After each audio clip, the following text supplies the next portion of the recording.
Senator, yung balita tungkol sa interim release na lumabas last week is practically fake news. Yes. Yun na nga ang reason, yun ang context kung bakit ko pinost yung aking pagbisita dun sa detention facility. Not to visit Digong, again, to clarify. Walang welfare check. Hindi ako kasama dyan. And even that, walang welfare check. Anyway, ganito. Ang context kasi, even yung anak, si Kitty Duterte, naglabas ng breaking news, nag-grant na raw interim release ng tatay niya. Sabi ko, ito mga fake news peddlers ito eh.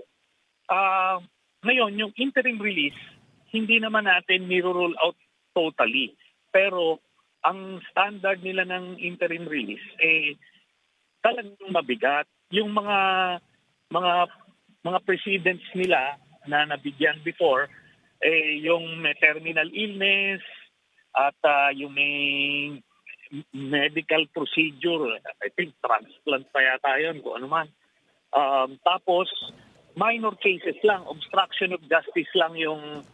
So, never sila nagbigay ng interim release sa mga principals, sa mga may mga heinous crimes like crimes against humanity.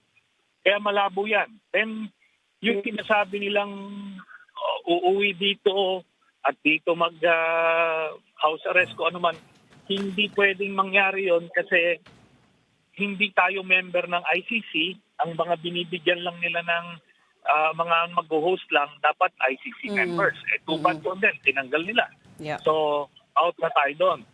So, yung mga bring him home resolution sa Senado, ng mga Duterte senators, pampaasa lang nila yan at dun sa mga pampalubag loob dun sa mga supporters sila, pero alam nilang hindi na mangyayari yan.